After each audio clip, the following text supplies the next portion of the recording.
Entonces Emilio Brito nos decía, 3 cosas necesita un profesional, pero tú necesitas ponerte claro en la mente cuál es el método con el cual yo me voy a aproximar a esa realidad. Saber dónde está la información, actuar conscientemente de que vivimos un contexto plural de pensamientos y de opiniones.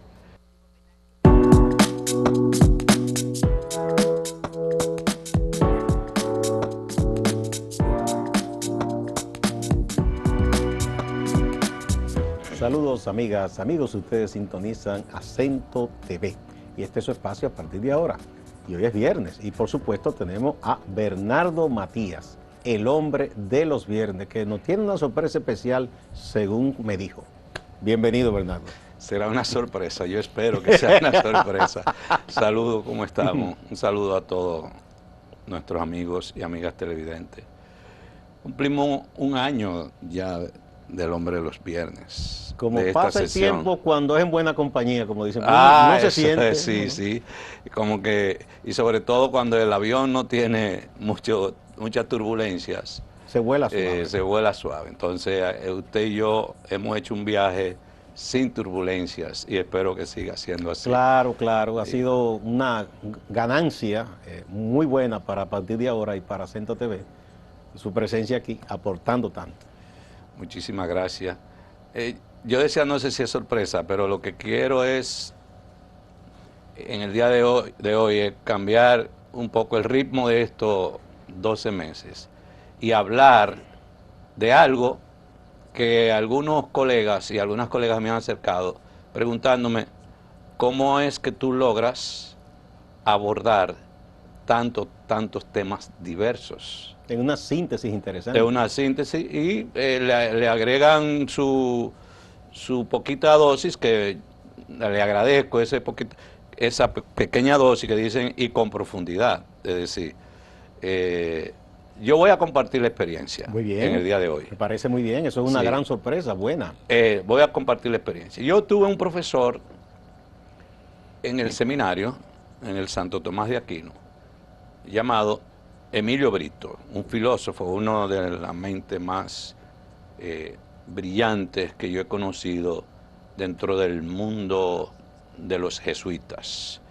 Yo tuve el privilegio de ser formado por jesuitas. Que son sacerdotes de resiedumbre intelectual. Y no cualquier jesuita, Jorge Cela, Tom Lluvere. Imagínese, eso es grande liga.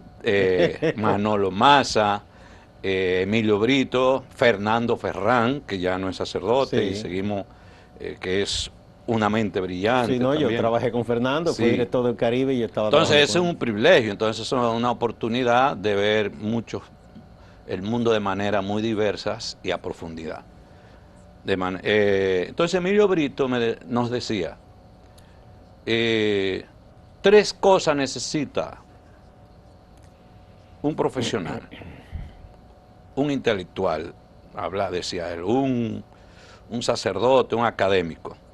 Primer elemento, tener un método de análisis de la realidad, que no significa moldear la realidad a ese método, sino el método a la realidad, que significa tú tener un conjunto de variables, de elementos, de aproximación al mundo real, a lo que tú estás analizando, lo que tú procuras entender. Ahora, no se trata de un método único, porque depende del tipo de realidad que tú estás abordando. No es lo mismo analizar, qué sé yo, uno de los temas que tuvimos acá, las huellas ecológicas, como analizar el tema de la frontera dominico-haitiana.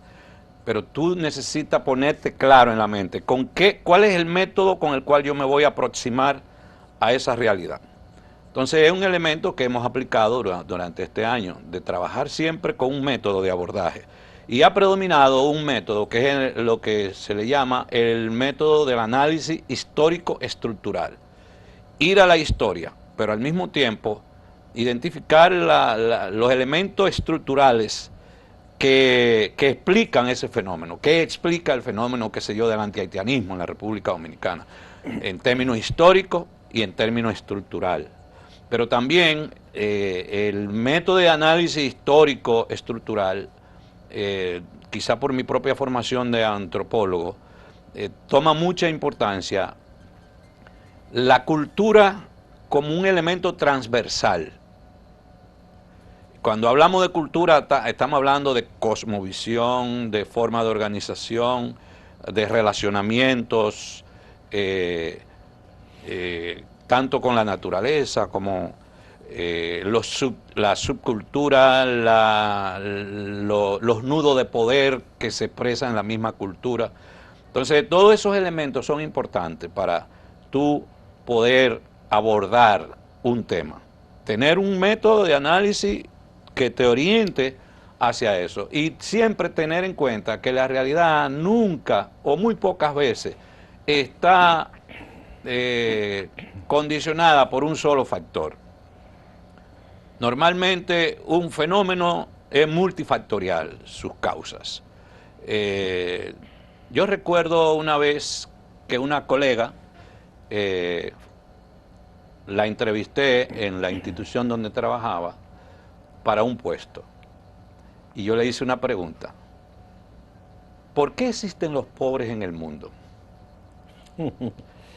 Y ella se aturdió, pero mi pregunta estaba dada porque ella iba a trabajar en SENASA y SENASA trabaja con la población pobre. Y el que está en SENASA debe tener una relación no discriminatoria contra el pobre. Usted no debe tener discriminación contra nadie, esté donde esté, pero estoy hablando de manera específica. Y ella se turbó y me dijo, por falta de educación. Y entonces yo comencé como el círculo vicioso, pero ¿por qué no tienen educación? Y tuve que cortar, porque entonces vi que era un fenómeno que tenía que trabajar con ella. Tú sientas 10 personas y le haces la misma pregunta, y te van a dar posiblemente 10 respuestas diferentes. ¿Por qué existe lo pobre del mundo? Tú tienes aquí un evangélico y te va a decir por el pecado. Tú tienes aquí uno que no quiere saber de los pobres porque son un conjunto de vagos, porque no tienen educación, porque son viciosos. Y tú vas a encontrar sobre un único fenómeno múltiples opiniones. Y resulta que la pobreza es multifactorial. Entonces, y hay elementos estructurales que son los que explican, e históricos, que explican la pobreza. Entonces, cuando tú vas a trabajar el fenómeno de la pobreza en República Dominicana, tienes que ir a la historia, tienes que ir al fenómeno cultural, al fenómeno y a las estructuras que expresan ese fenómeno. Ese es el primer elemento que Emilio Brito, por lo menos a mí me ayudó bastante, me ha ayudado. El segundo punto que decía Emilio Brito era saber dónde está la información. Por tanto, tú no tienes que ser especialista para abordar un tema en 25 o 30 minutos, como el que nosotros tenemos, para darle una perspectiva global, general, no necesariamente entrar a bucear, porque esa es la especialidad. ¿Qué es un especialista? Es el que entra a bucear y ve los arrecifes de corales, ¿verdad? Y comienza a ver los detalles de los arrecifes de corales. Pero tú puedes ser un buceador que está viendo el arrecife de coral en su diversidad, en su variedad, sin necesariamente entrar a profundizar. Entonces, saber dónde está la información es ir a las fuentes, es contar con información de calidad. Y es muy importante la observación y el escuchar. Los otros días hablábamos tú y yo de que hemos aprendido bastante oyendo a otras personas. Y por eso hay que buscar, cuando tú buscas personas, cuando buscas amigos, trata de buscar amigos y amigas con los cuales pueda tener conversaciones sustantivas. Tú sabes que una cosa que dijo el profesor Bosch, a un amigo mío, no me lo dijo a mí, él le dijo una vez, ¿tú sabes por qué los seres humanos tenemos 2 oídos y una boca? Porque debemos escuchar más y luego hablar. Eso es lo que digo. Sí. Para aprender. Pero por lo menos en mi caso yo he aprendido bastante de otras personas. Es lo que más... Pero también la lectura es muy importante, la observación. El que tiene la oportunidad de viajar también es una fuente de información, de conocimiento, y que te permite confirmar cosas o romper con paradigmas o prejuicios que tú tenías.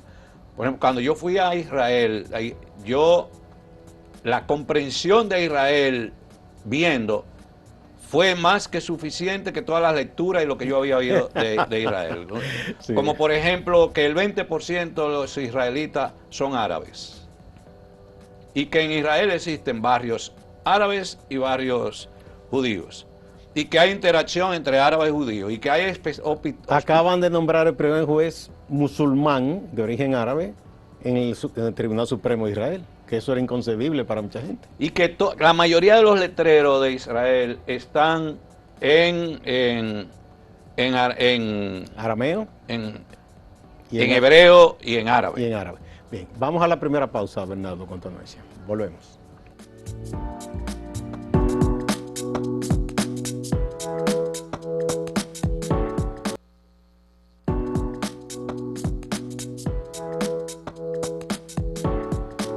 Continuamos con Bernardo Matías, el hombre de los viernes, en el primer aniversario. Y eso mismo me pasó cuando fui a Haití por primera vez. Fue como un hallazgo impresionante. Yo lo que vi fue una pequeña África en el Caribe. Y por eso muchos de los fenómenos de Haití hoy día uno lo puede entender mejor cuando visita Haití.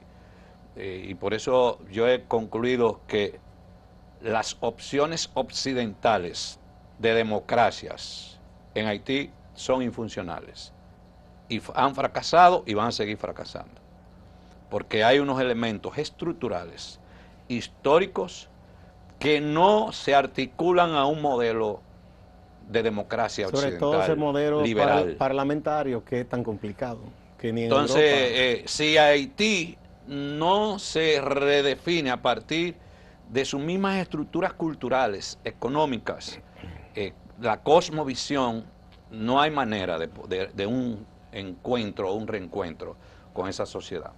Entonces, saber dónde está la información hoy día es mucho más fácil que cuando Emilio Brito nos hablaba de ese tema, porque ya hoy tú tienes el Internet. En aquel entonces eran bibliotecas solamente que había. Me acaba de llegar un enlace donde yo puedo conseguir más de 9.000 libros de manera virtual gratis. 9.000 libros y más. Y comprobé y he bajado algunos. Por ejemplo, acabo de bajar varios libros de Humberto Eco. Sí. Un tercer elemento, decía Emilio Brito, es muy importante, además del método, de saber dónde está la información, tener un marco de cultura general. Entender la historia, saber un poco de historia, de filosofía, de teología, de economía. Tener referencias. Sí, de antropología. Y eso te ayuda a organizar y a disciplinar el pensamiento y a tener una comprensión del mundo, de la vida, de manera más diversa. Es decir, un marco de cultura general, donde hay que tener, sí, una conciencia de que sabemos poco. Y el mismo Emilio Brito, como dicen en el campo, le debe estar sonando el oído a Emilio Brito, nos decía, él hablaba un poco así, si ustedes quieren saber cuánto saben, vayan a una biblioteca y miren cuántos libros han leído. y verán que menos del 5% de esos libros ustedes han leído el 1 o el 0.5%. Entonces, la conciencia de que sabemos muy poco y sobre todo, algo que nosotros debemos interiorizar es que nuestra sabiduría se mide a partir de los resultados. ¿Cuáles resultados determinados pensamientos, visión han dado en tu vida en tu país, en la humanidad. Eso es ese saber cuáles han sido los resultados. Porque normalmente nosotros los seres humanos, y sobre todo cuando tú tienes ese marco de cultura general, hay la tendencia a creerse que se sabe, que uno sabe mucho. Hay la tendencia A engreírse. a engreírse. Sí. Pero a veces en la vida suceden tantos fenómenos donde se te derrumba todo ese saber. Por ejemplo, ahora yo no sé, la humanidad no terminamos de vernos en el COVID. El COVID ha desarticulado todos los saberes. No, y las Todos. potencias más avanzadas y con sistemas de salud más avanzados no pudieron. En un momento dado no pudieron. No, entonces asimismo sucede muchos fenómenos, qué sé yo, situaciones dramáticas de la vida cuando te muere un hijo, un niño de 1 año, 2 meses, 2 años. Ahí todos quedamos reducidos. Sí, entonces ahí es que viene una dimensión que yo también trabajo en mi manera de ver el mundo, la vida, que es la del misterio, que es eso donde tú no tienes respuestas. Hay muchas cosas en el mundo que tú las analizas y sabes que existen, pero ¿cómo se resuelve eso? Tú no tienes respuesta. Nosotros andamos siempre por nuestra propia formación occidental buscando una respuesta a cada problema. Y hay ocasiones que tú no tienes respuestas. Puro y simple. Frente a la muerte, tú no tienes respuesta. Frente a la muerte. Frente a la muerte yo lo único que me coloco es así como de manera abierta, transparente, y ella está ahí. Y es la que manda y domina la muerte. Entonces, la obsesión por explicar la muerte, todo eso. No, la muerte es un misterio. Viejo dicho no hay manera. De la cultura china que vi en Taiwán, le pregunté al traductor, porque era una pequeña como funeraria, allá creman los muertos. Entonces, decía el letrero, me dijo el traductor, era algo como de Lao Tse, que decía que la muerte es el acontecimiento más impresionante y el ser humano no se lo explica, porque ocurre hace miles de años, quién sabe, quizás millones, y todavía nos sorprende. Y sabemos que vamos a morir.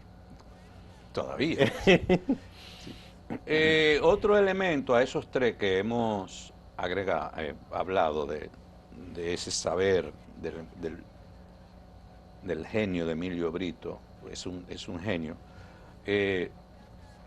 En esta sesión, más que innovación, es trascender lo banal de la cotidianidad que ha venido predominando tanto en las redes sociales como en los medios masivos de comunicación, donde la característica es que se habla más de lo mismo y es comentar la noticia, etcétera. Entonces aquí o tratar de subirse sobre las llamadas tendencias. Las tendencias. Los chismes de muchísimas cosas. Es trascender lo banal y la cotidianidad. Y lo que compartimos aquí es algo más que recordar, a manera de síntesis. Pero no es que lo que estamos diciendo es, wow, es una innovación. No, son fenómenos que hemos venido discutiendo por muchos años y que se están discutiendo. Y en 30, 25 minutos lo compartimos a manera de síntesis y procurar profundizarlo un poquito más. Es ir un poco más lejos del comentario de noticias. Y parece ser que nos ha dado resultados en este año, creo, con algo que a veces a mí me desconcierta, pero tú me dices, tranquilo, tranquilo. Y yo digo, pero mira, en el programa anterior más de 5.000, 7.000, 8.000, y ahora nada más hay 400, 500. Entonces usted me dice, con una sola persona que vea y escuche, hemos logrado un éxito. Sí, uno tiene que acostumbrarse. El público es muy extraño y volátil. A veces lo que tú crees que no va a impactar, impacta. Sí. Por ejemplo, yo pensaba que el tema de la música urbana iba a tener un impacto. No, la música urbana no tuvo. Pero también se genera un público de lealtad. Como ya varios, eso creo que lo varios tenemos. Que tenemos, que son fijos, Ajá. que siempre acogen muy bien los temas que tú tratas y que nos alientan a seguir. Otro elemento que nosotros hemos tenido como enfoque en este programa es evitar la personalización del análisis, que es muy común en nuestra sociedad. Echarle la culpa a personas, de situaciones. Por ejemplo, el de oposición dice que todo lo que sucede en este país es culpa del gobierno actual. Y el gobierno dice que todo lo que es de los gobiernos pasados. Es de los gobiernos pasados. Y a veces lo personalizan, dice, fue fulano culpable. Y otros que es culpa de la burguesía, otros que es culpa del imperialismo, y otros que es culpa de los haitianos. Y entonces terminan diciendo, y el culpable de eso es fulano de tal. Que no saca a los haitianos. Que no saca. Y mira, Balaguer en eso fue muy, muy preciso. Balaguer casi nunca personalizó la política. Él chubaba a otros. Tú ves, excepto en momentos de campaña que yo recuerdo en el libro. Pero no era una constante. No, en la marcha hacia el Capitolio ahí hay discursos escritos en que focaliza en Juan Bosch en ese momento, ¿verdad? Lo ponía como. Pero muchas veces él lo abordaba haciendo alusiones. Sí. Ahí lo dice directo en algunas cosas, pero no era lo permanente. No. Personalizar el análisis es caer en la nimiedad, es caer en lo simple, porque es a los elementos estructurales, a la cultura que hay que ir, a los factores de fondo que expresan un fenómeno. Eso no niega las responsabilidades individuales. No, claro. Hay responsabilidades individuales porque tú como líder, la historia te ofrece la oportunidad de empujar cambios y transformaciones. Y de comportarte desde el poder que tú tienes como líder o como estadista de una u otra forma. Lo que pasa es que el que es líder tiene dos opciones, muchas veces, y que muchas veces se convierte en una disfuncionalidad en los líderes. No asumir tu responsabilidad porque quieres ser popular. O me arriesgo a no ser popular para asumir mi responsabilidad. Porque hay ocasiones que hay que tomar decisiones que no son populares. Y creo que es uno de los temas que está en el debate, en el actual gobierno. Y ha sido una constante eso. Sí, reformas que se posponen y no se hacen. Pero ahí en la reforma que se pospone ya entran los intereses de grupos que son más difíciles de manejar, son más complejos, tú ves. Bien, tenemos que ir a la otra pausa, Bernardo. Volvemos. Muy bien.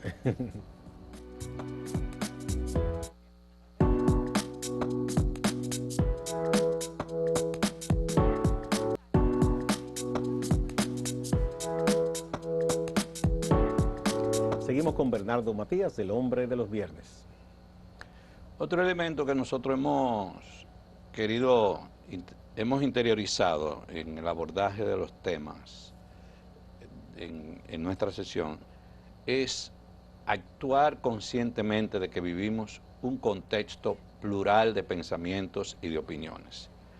A veces uno se obsesiona por moldear su opinión, su visión para complacer determinadas perspectivas.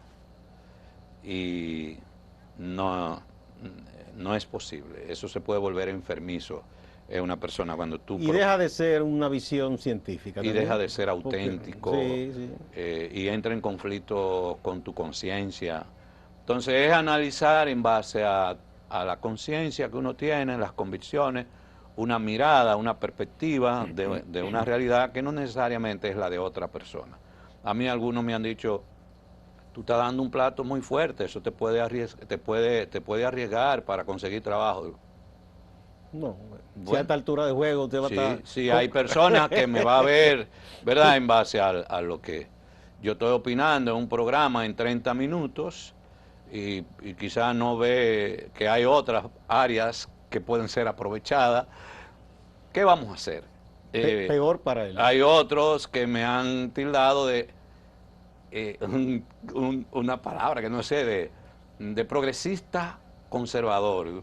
Eso es una creación. Una creación. Y otro que muy entusiasmado, muy alineado con lo que pensamos.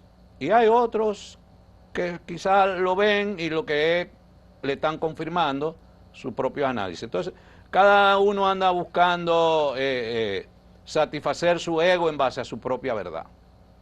Entonces, tú no puedes intentar satisfacer los egos de cada ser humano. Imposible. Ni de cada grupo social o cada grupo político. Y sobre todo en una sociedad de una cultura tan autoritaria como la nuestra, donde, como he dicho en otras ocasiones, nosotros somos democráticos hasta que el otro piensa diferente a mí. Desde que empezó a pensar diferente a mí, ya yo dejo de ser democrático. Entonces es asumir conscientemente la pluralidad y la diversidad del pensamiento. Y sobre todo, un último elemento es trascender lo deseable y entender lo real. Hay veces que uno quiere y desea cosas, modelos, cambios, políticas, una nueva sociedad, pero lo real muchas veces te dice de que eso que tú quieres y deseas en el momento actual es eso, deseos y aspiraciones.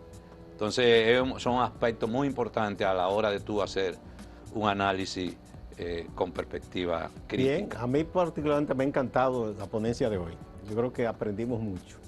Como siempre, esta investigación que hace Bernardo se coloca completa, esa síntesis, porque él abarca muchas cosas, para una síntesis inteligentemente redactada, junto con la reseña que hacemos de esta participación de Bernardo en el portal de acento.com. Ojalá hubiésemos tenido tiempo para escuchar la experiencia suya. Bueno, a mí ha sido muy satisfactorio. Muchas gracias, Bernardo, y bueno, muchas gracias a ustedes, placer. amigas y amigos. Nos vemos la próxima semana.